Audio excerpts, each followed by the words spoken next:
За та бүхэн энэ өдрийн мэндийг хүргэе. За сая нийслэлийн засаг дарга төвжирлийг бууруулах ажлын хэсгийг хүлээж авч уулзсан. За ажлын хэсгээс одоо 100 гаруй тийш хэлхийг хоригдсон талаар хийж байгаа ажлуудыг авч хүлээж авч танилцсан байгаа. За тэгээд сая засаг даргаас шийдвэр өгсөн бүхүүргөний уулзуурыг 100 гаруй тийш эргүүлээ гэсэн шийдвэр өгсөн байгаа.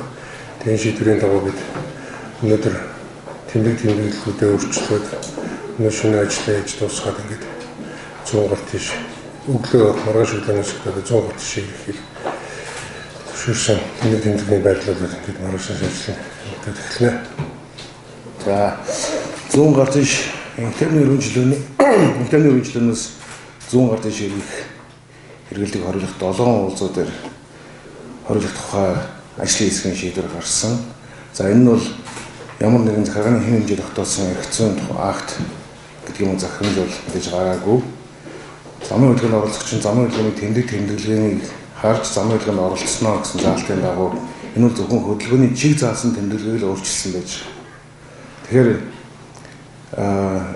энэ шийдвэр хэрэгжээд өнөөдөр 13 дахь хоног дээр явж байна. За өнгөрсөн хугацаанд бол тухайн уулзруудаар нэвтэрч байгаа тээврийн хэрэгслийн тоо одоо үндсэндээ 1000-аас 1500 тээврийн хэрэгслээр нэмэгдэж байгаа.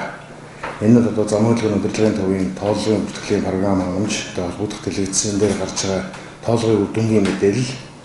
За мэдээж бусад туслах замууд дээр ачаал авж байгааг бол одоо үүсэхгүй. Гэхдээ энэ нь ганцхан 100 гаруй хэрэглэлтээс холбоотой биш.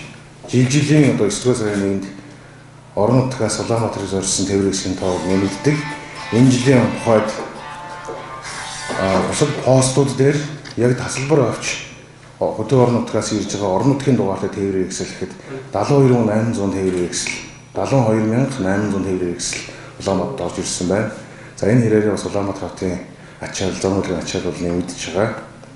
Тэгэхээр одоо сая хотын даргын өгсөн чиглэлийн дагуу төжөөлөг бол ажлын хэсгийнх маань ярилцж байгаад одоо холбогдох мэргэжлийн байгууллагаас санал дүгнэлтээр за бохиргооны урлагийн бэлдсэн тойрог дээр бол бас ачаал авж байгаа. Үүний дагаад бусад замуудаар ачаал авж байгаа учраас бохиргооны уулзуур буюу инх тайвны үйлчлэнээс Токиогийн гудамж руу ирэх 100 гаруй эргэлтийг бол зөвшөөрөө нээе гэдэг энэ шийдэл төрөөд маргааш өглөөнөөс эхлээд ухаан хөтөлбөрийг зохицуулж эхэлнэ.